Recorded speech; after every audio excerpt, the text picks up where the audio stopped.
So now we're going to hand things off to our next panel on advances in knowledge translation, principles and practices. So we have Dr. Marcia Ellison, who is a professor of psychiatry at the UMass Chan Medical School and the director of knowledge translation at the Learning and Working Rehabilitation Research and Training Center, so RRTC, Transition to Adulthood Center for Research. So Dr. Ellison is going to be talking about advances in knowledge translation, principles, and practices. And so with that, Dr. Ellison, let me give you slide control and you can go ahead and come on screen and self-describe. Great, thank you, Ashley. So I am Marcia Ellison, and I am here with shoulder-length brown hair, glasses, and a black top and a string of pearls. So happy to see you all. So first I want to mention that I was intending to do this presentation with Dr. Marianne Farkas from Boston University. Dr. Farkas is down with COVID, believe it or not, and cannot make it today. So I will be doing my best to present her slides and share her knowledge, which would be a difficult undertaking, but I will do my best.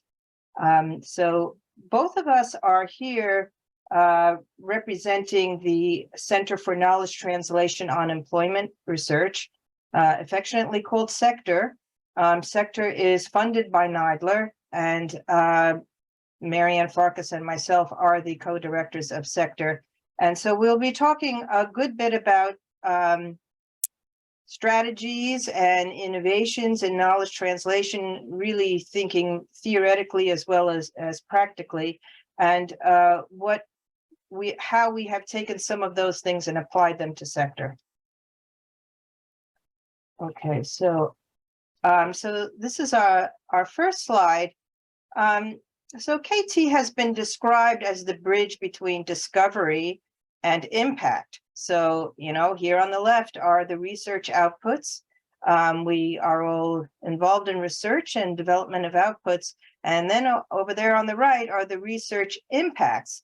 And somehow this has been described as the no-do gap. There's what we know on the left, and then there's doing something with that knowledge on the right, and that this is actually a gap in affecting research findings. And knowledge translation is supposed to be the bridge that connects those two things. So presently, some current trends in KT practice. First of all, is at the end of the grant, many researchers will develop and implement a plan for making knowledge users aware of the knowledge generated through a research project. So that's straight out dissemination. You're disseminating your knowledge and you're trying to increase awareness. Another practice that many are doing is try to do a bit of co-production, especially in research. As many of you know, as community-based participatory action research, and it's bringing end users into the knowledge creation process, as well as into the knowledge translation process, with the hope that you're going to develop materials that are action-oriented and impact-focused.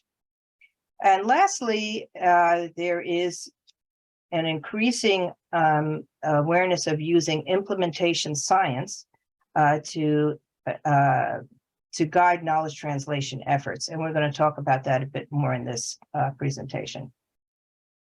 So the common current knowledge translation process, you know, beginning at the top over to the little bit of the left of this circle here, is we do have stakeholder input. Many of us are very dedicated to bringing in stakeholders on advisory panels, on using participatory action research in order to establish findings. And then further, we will use stakeholder advice on preparing materials for dissemination. And those materials will, and I'm going around the circle here, Those materials will be articles and presentations, curricula, etc. And we will use those manuals and guidelines to provide training and technical assistance. So the curious thing is that this is often described as a cycle and is pictured here as a cycle, but really, as pointed out by Ian Graham in 2008, the cyclical view of knowledge translation is still really a pipeline. It is basically still one way. So starting with research and ending with training and technical assistance.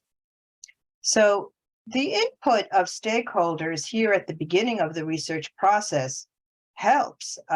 It moves from asking the question through interpreting the result. It can provide valuable insight that renders information more practical, so the gap between daily use and the study is lessened. However, it is still more or less the same process as before. What's lacking is that the research, even with stakeholder input, is not, to use the word translate, it's not actually translated. It's disseminated, but not so much translated into the language, cultures, values, knowledge of the end user. If we really are using translation, we need to be thinking about those things. Secondly, even if it's well translated, it's often not incorporated into actual practice and use. So dissemination and awareness does not lead to adoption and use. So what to do? Knowledge translation has evolved to think about implementation frameworks and also the use of complexity theory to understand the context in which knowledge translation is happening. And I will describe that a bit to you. So what's implementation science got to do with dissemination? Well, the point is that it moves beyond awareness. It's insufficient to simply reach your audience. And I'm as guilty as the next knowledge translator coordinator who counts views and counts downloads and calls that knowledge translation. But as we all know, that's not impact, that's not adoption and use. So now the focus is more and more about what it really takes to promote uptake and integration of a new practice. And really that is what implementation science is all about. So different frameworks have been developed to help the process of understanding how does it go from knowledge to use. So there are, sorry, wait a second. Try to move this slide here. Okay. So there are, if you get into the implementation science business, you're going to find that there are dozens of implementation science frameworks. And in fact, the CIFR, mentioned here, the acronym here, is the consolidated framework of implementation research. It needs to be consolidated because there are so many factors that have been identified as impacting knowledge to use and adoption and successful implementation. The one that many NIDLA researchers use is this knowledge to action framework, affectionately called KTA, developed by Ian Graham in Canada. And here is a pictorial representation of that. So I'm going to show you how this breaks down implementation process into 7 actionable phases, and describe how the knowledge to action framework works. So first of all, it does depend on the involvement of knowledge users as equal partners alongside the research process, understanding that having knowledge users as equal partners will result in better solutions-based research and greater confidence in the results and the researchers. That makes me think a bit about the question that Kathleen posed in the previous session. How do we address, bi-coastal elitism? Well, one way is if you have your knowledge users involved from the beginning and all the way through dissemination and implementation, there's a greater opportunity for people to feel like they are part of the process and have direct influence in that process. So by having end users engaged, that means that there is a greater readiness and willingness to move those results into practice.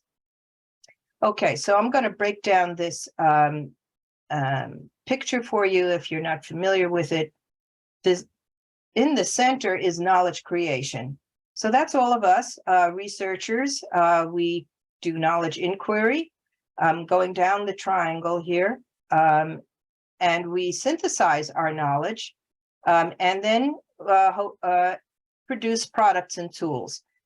That whole process of knowledge creation, you can see along the right, is that we are actually tailoring knowledge to make it in a place where it's actually usable by the end users. Now, surrounding this knowledge creation circle is the implementation or action cycle. The action cycle begins with you have identified a problem and you seek knowledge from the knowledge creators. And having obtained that knowledge and having identified the problem, we're now moving around this cycle. We apply that knowledge to the local context. We assess barriers to knowledge use. We select, tailor, and implement interventions. We monitor the knowledge use, evaluate the outcomes, and then sustain knowledge use.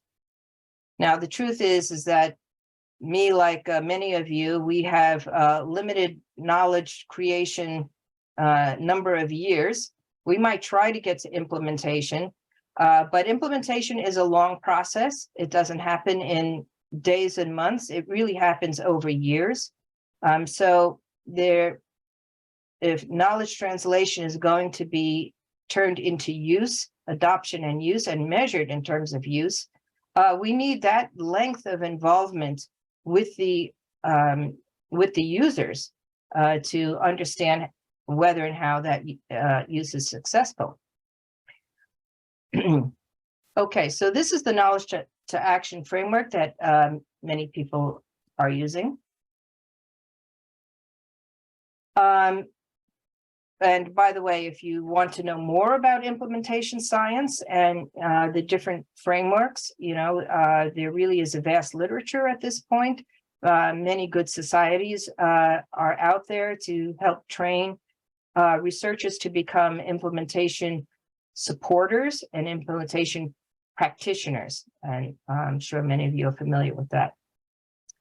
So the other interesting development or advancement, we might say, in knowledge translation is understanding complexity theory. So this is an article cited here by Kitson et al. In 2018, and I'm going to try to describe this picture here to you. So we have these circles, these colored circles representing community, health, government, education, and research. You can think of any one of your projects and they are going to be relevant to nearly all of these components of our social life. And in fact, it would be very hard to effect change without addressing many of these. You can change government, you can change legislation, but how far does legislation go into changing people's lives? And so you really need some of these other components to work together to affect real change. So that's one part of complexity theory, and that's complex enough. But on top of that, we have this number of what we can call clusters of processes. And I'm going to name them. problem identification. You got to figure out what it is there is to study, identify the problem. That problem identification can come from any one of these domains that are on the right side of this picture. And then there's knowledge creation. That's us researchers. We're creating knowledge. Evaluation, as many of us are quite busy going into programs and trying to evaluate what people are already doing. And we do some knowledge synthesis, trying to put it all together, and that can lead to implementation. So all of these components, all of these processes are overlaid on these domains of social life. And you can see by putting that all together that this is indeed very complex. And it takes, and I think that we all sort of know this, that if we're trying to do knowledge translation, really, if we're trying to create impact on people's lives, it is a very complex process. And sort of like the elephant in the room, you can try and work on the tail, but you might be missing all the rest of the elephant that makes it change possible. So what the complexity theory suggests is that there is a knowledge synthesis cluster and there is an implementation cluster. And really what you need are these brokers of information and behavior change that go between knowledge synthesis and implementation. So these are people who can connect into and across and between multiple networks. Oh, I'm sorry, I didn't advance the slide here. Here it is. These are the two clusters, and we need people who can move between the clusters to achieve a desired outcome. Okay. So when in designing sector, we had these theories in mind, and consequently, we designed a continuum of knowledge translation, and we use these, what we call the 4 E's, and the continuum is this. It begins with exposure, and that's just going to a training and learning about something. And experiences goes a little bit deeper. You're actually trying to do something with the knowledge that you've gained through exposure. Having developed substantial experience, one develops some expertise, finally. And then embedding is implementation. You not only have expertise, but now it's actually brought into practice. So for our Knowledge Translation Center, our end users are all of you, specifically NIDILRR-funded employment researchers. And we wanted to improve the practice of knowledge translation by NIDILRR employment grantees. And we use these 4 E's as a way to structure our center. So the first one for exposure is we developed, we have brief technical assistance. If you come to us for some technical assistance, we will provide a couple of days of support on your issue. We've developed a number of dissemination products, and there's a link to our website. Come see them. Again, like other dissemination products, they are there to increase awareness. And we have the Knowledge Translation Academy, the KT Academy, offers brief courses in a variety of topics. So that's our exposure link. Moving to experience, we have developed a series of Knowledge Translation Academy topics, some of them, and they're, instead of just one brief session, they're like 3 to 5 sessions. So this is really giving an opportunity for people to not just hear the information, but to begin to use it and to develop some experience. And then within sector, we have communities of practice. So that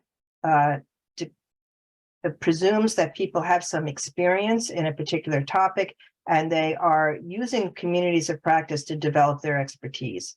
And I'll describe that in a bit more detail. And we are also trying to develop a coaching strategy so that people can come to us and we can coach people, just as coaching is needed in any evidence-based practice. Coaching is needed for knowledge translation professionals to help them to move from, just beginning to think about what their outputs are into how do I bring these to the agencies and the end users that matter and actually affect practice change, behavior change, and also policy change as well. And coaching, the last years of sector will use a couple of sites to take coaching and bring that, really use implementation science and the knowledge to action framework to work closely with real agencies, real providers of services to affect change in employment delivery. Okay. So this slide is just pictures our KT Academy. As I mentioned, we have courses on dissemination and implementation. We deliver exposure courses, experiential courses. These courses are live and archived. Please come to our website and you'll see them. We've had Ian Graham come on to explain the knowledge to action framework. Anna Bowman presented on equity and implementation science. And we had a very well-received academy offering on social media, use of social media. Okay.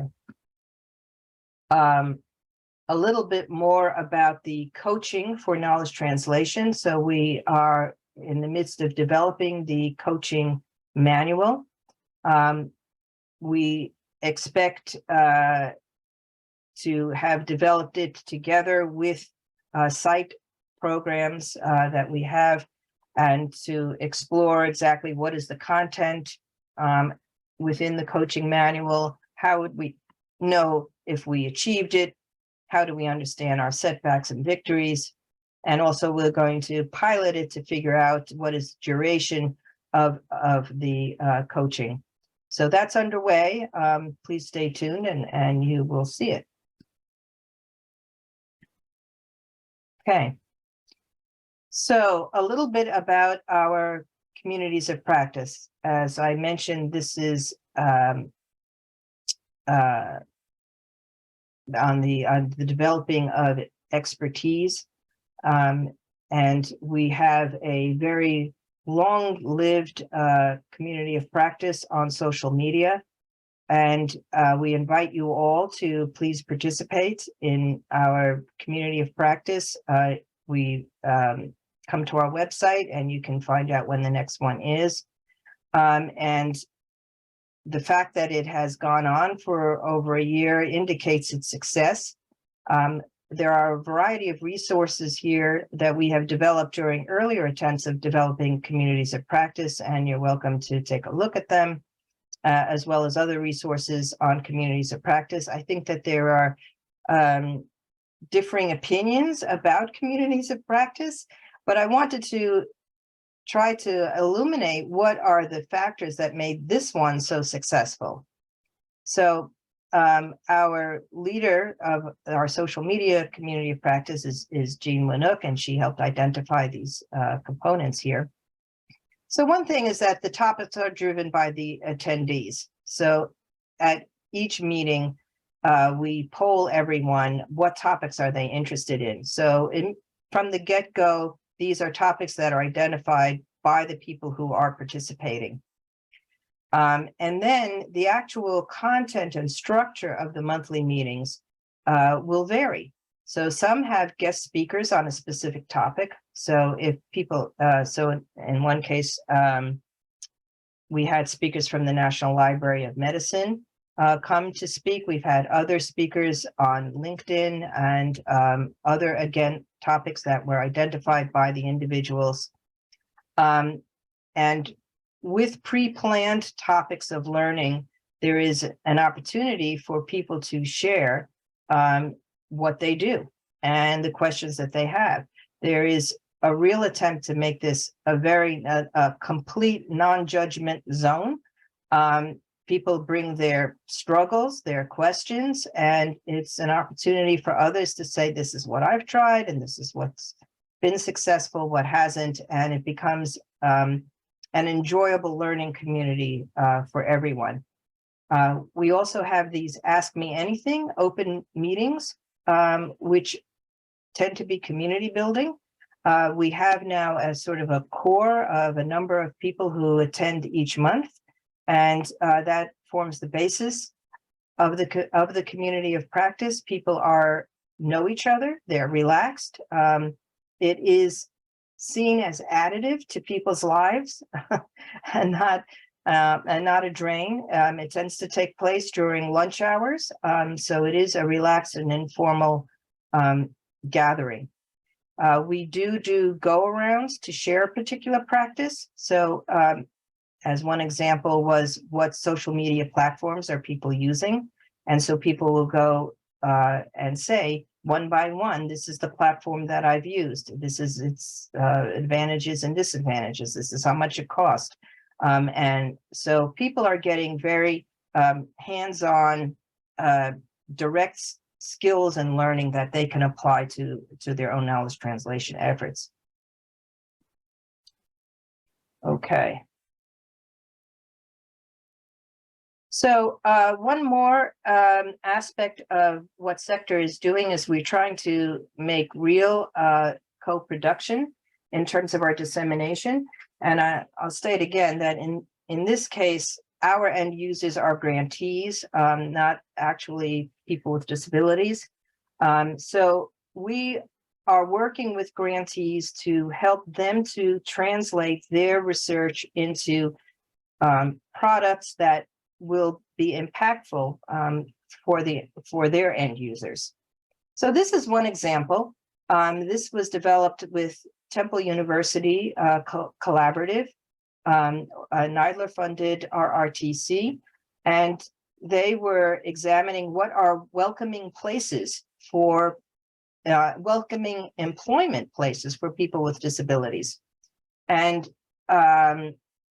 through their research, one of the things that was uncovered was that individuals with disabilities need to have the cognitive demand managed. It didn't work for an individual with a disability to come into a workplace and they're given, okay, these are the 10 things that you need to do, and here's the instructions, and see you. It's too much at once, and will lead to an unsuccessful employment outcome. However, when cognitive demand is managed, and that means that the employer can be more systematic and present things one at a time, allow the individual to learn a whole task before going on to a new task, that's a more successful and more welcoming work environment. So that was the research, and we worked collaboratively with Temple to create the product. And the product in this case was a comic that you see there. And we've developed some expertise in developing graphic medicine, as it's called, and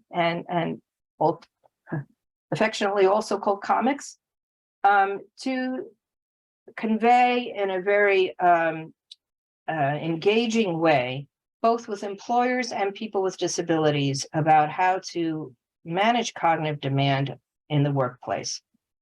So this is one product that's on our website,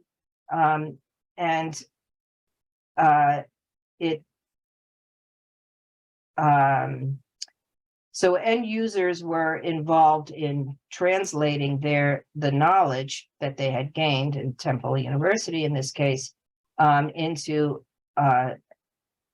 usable, actionable information that people can use.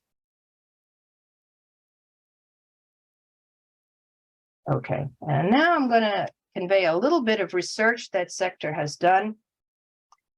So we have 2 research projects, and this is one. As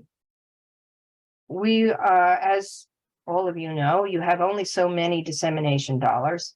And the question is where should I put those dollars? What is the most effective dissemination modality to reach the audience I'm trying to reach? And we posed this as a research question. So we asked for, and this is a comparative effectiveness study, research briefs compared to videos and compared to webinars. How do they compare in terms of participant engagement, duration, knowledge acquisition, and satisfaction? So what we did was is create 3 products: a research brief, a video, and a webinar that had virtually identical information. The information was the same. We've kept it as closely as possible so that we are actually testing the difference in the modalities and not in the information that was being presented. And we, for the first arm of this study, we recruited 150 employment service providers, and we randomized them into 3 groups where they each group got access to one of these modalities. They were invited to a live webinar. They were given a link to a video, and then they were also given a link to an electronic research brief. It was a brief that could be downloaded, but it existed on the web, and they needed to click through all the various sections to read through the entire brief. Okay, the 150 people, just some basic demographic. They were mostly white. They were mostly female. Their education was split basically between a bachelor's or master's degree, and there was some decent representation between job coaches, supervisors of job coaches, and directors of employment services. And there were no significant differences between groups on these proportions.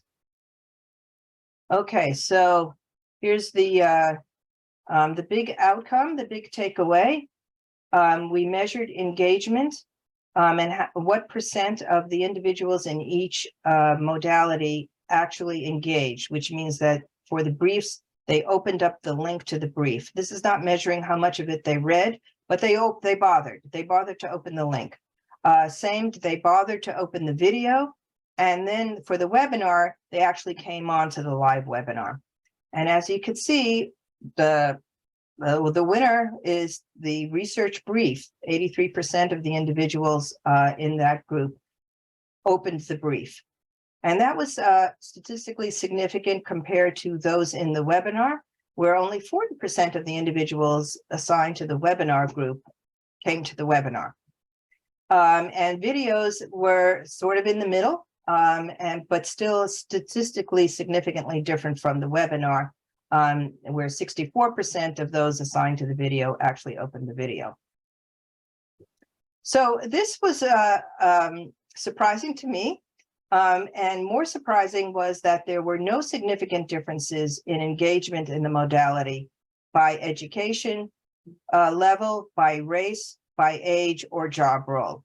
So there just weren't any differences that I could hang my hat on. So if you want to reach employment service providers, it looks like the best way to do that is with a research brief, despite the fact that they were also female and young. Okay.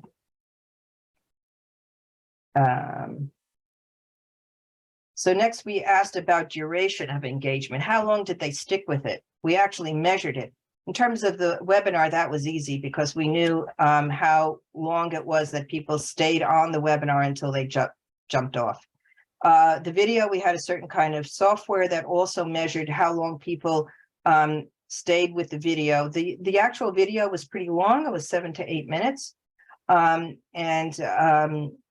We were able to calculate the proportion of time that they spent with the video compared to the webinar and compared to the brief. As you can see, there are not large differences. On average, the video people stuck with the videos more than they did other modalities. Although for the most part, there were no significant differences in how long they stuck with it by education level, age, or job role. However, we did see that there was a significant difference that white people tended to have higher engagement percentages than non-white people, only in the video modality. Okay, so those were the big findings. And then we also asked about what modality would you most likely use to learn new information. And despite the fact that the highest engagement was with research briefs, that didn't come out too well when we just asked straightforward about their inclination. People tended to want in-person trainings and or virtual trainings. So the difference between 45, 44, and 43% is not great. So these three highest ones was in-person training, virtual training, and people like videos. And this is what they told us, but our research was empirical evidence of what people actually opened and looked at versus what they told us what they would like. Curiously, podcast is way down at the bottom at 6%. So we are, as a center, we are investing in podcasts. We think that that is the modality of the present and the future, but this is not what these employment service providers are telling us. Okay, so that's the end of my presentation. I see that there's some questions, and I just want to put a shout out to Sector. Here is our website. You can join. We have a newsletter and learn the latest in employment research. And we are certainly available for technical assistance if you want to figure out how to use your social media or get our 2 cents on developing a video. We'd be glad to share what we have. I do see Roberto's question.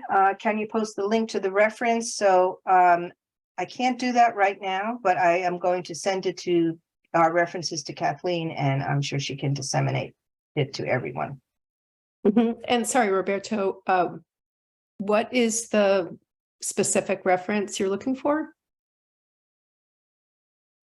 I did mention too, there was complexity theory and then the knowledge to action framework. Those are in there. Yeah, that's why I'm asking. Yeah.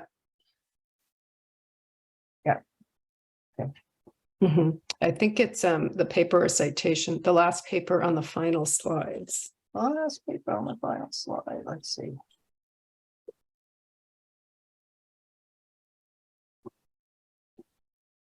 Well, we have a bunch of.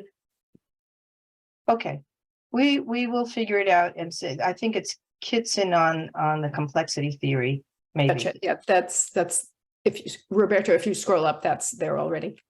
But we will. We don't really have a whole mechanism. citations together. Yeah, so I think maybe Marcia, if people want that, perhaps someone on your staff, they could contact them. So I don't That'd know be who. perfect. Okay, or there, I think Dee's been doing a very good job. So there is an info email, is that right? Yeah, info@sector.org. So I would suggest that Roberto maybe get that directly from you, because I don't want it to fall between the cracks. So thanks so much. Great way to close out our day 2. Yes, there were some questions. So Bonnie Zink was wondering, and you did, you actually did a KT intervention. I think it's not that often that we have presentations where someone is reporting on an evaluation of a KT strategy. So that was fantastic to have as part of the conference programming. So that did present one way of measuring KT. So did you have any, because this is such an enduring topic of interest, did you have any other, the specific question she said, do you have any advice on measuring impact? So it's pretty broad. I mean, we're in the same boat as everybody else. The easy the easy things that you pick up, downloads, views, we of course we do surveys of our technical assistants with very poor response rates. I don't think this is news for anybody. And like all other NIDLR grantees, if we see that our research is being picked up and used in any kind of way by legislators and county people, or it's being used in policy making in any kind of way, that's of course great. So these are, you might call it qualitative or anecdotal, but meaningful ways that we keep, and I'm sure many of you do as well. We keep an impact log. If we get an email, if we get an indication that this has been, we do count shares of our posts, and whether those have been shared again.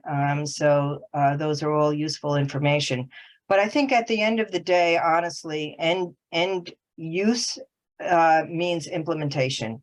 And that means that the innovation that you've come up with is translated into practice and into behavior change.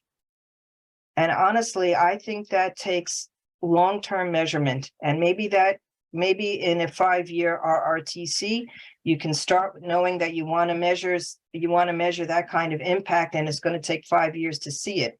So you do that kind of planning from the beginning, knowing that you're going to try to actually move this into practice and see a change at the end.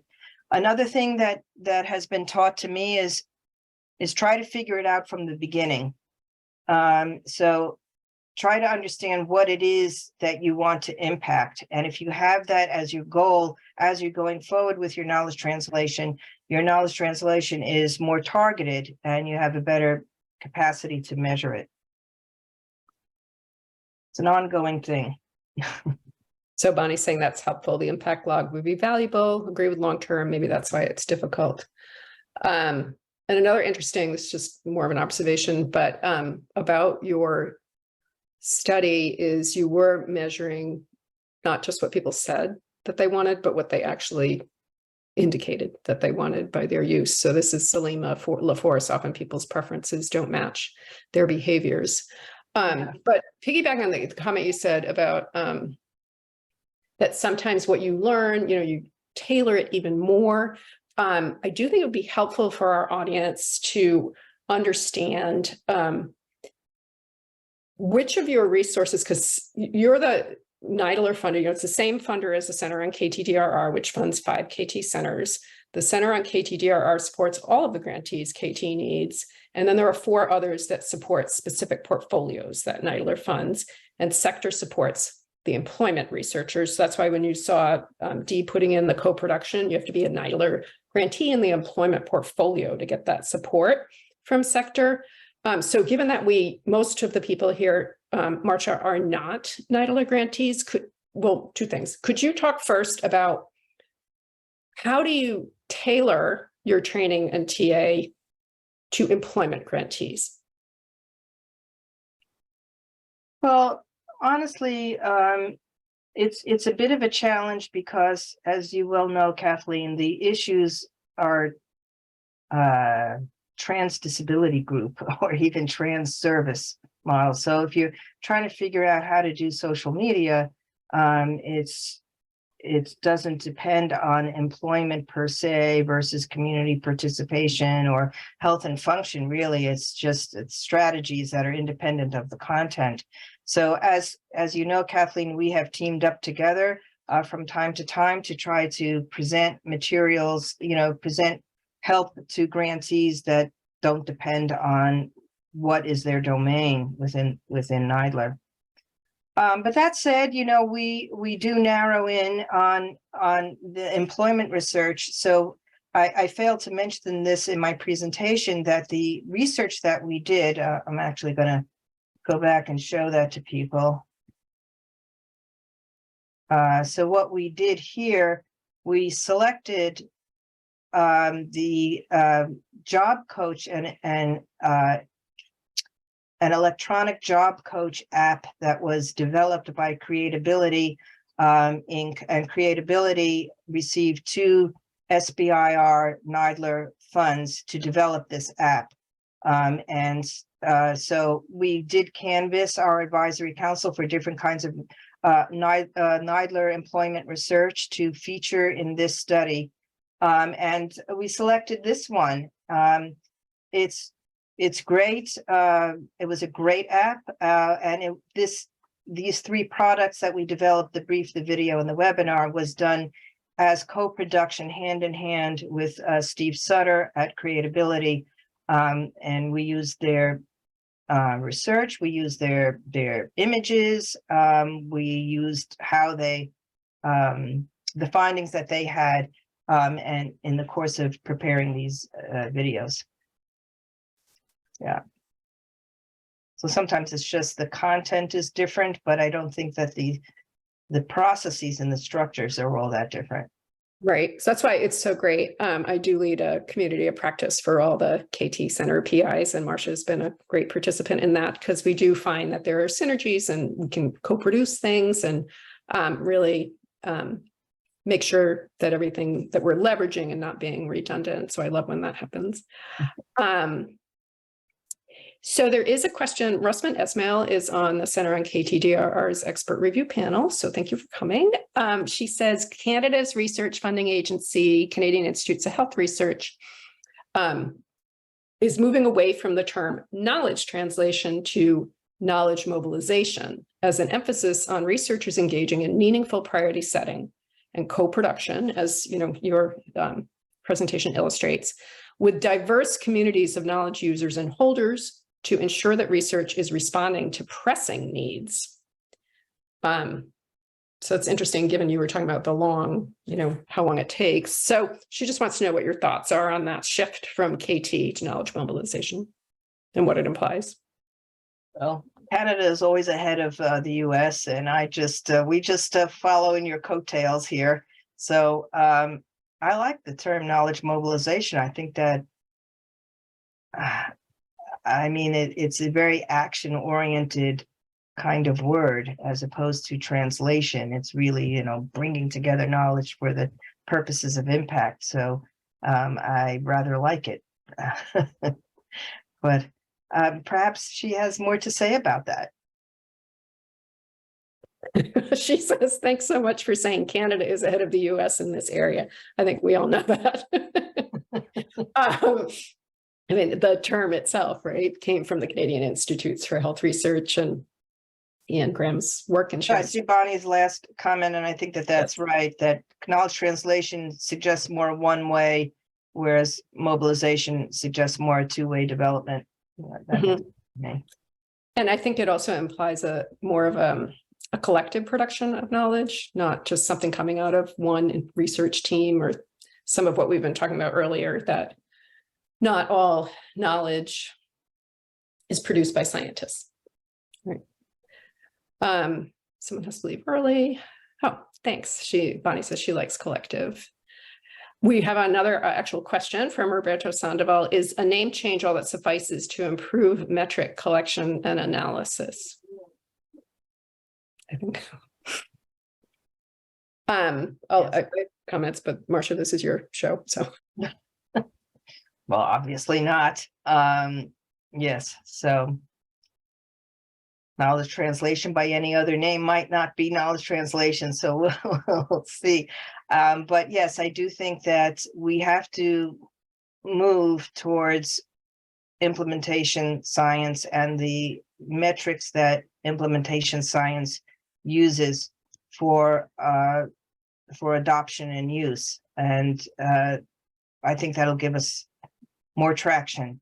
And I think it's useful. It'll be useful for NIDLR to be able to demonstrate we have not only created this knowledge, but we've effected change in these ways, for service providers and for people with disabilities.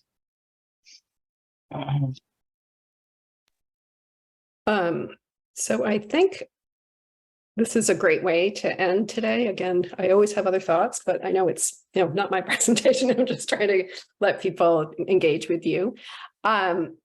I'm going to pass the mic back to Ashley, who's going to wrap us up and give a little plug for our evaluation. Thank you. Thank you so much, Dr. Ellison, and please convey our sympathies to Marianne. She was much missed. I will do so.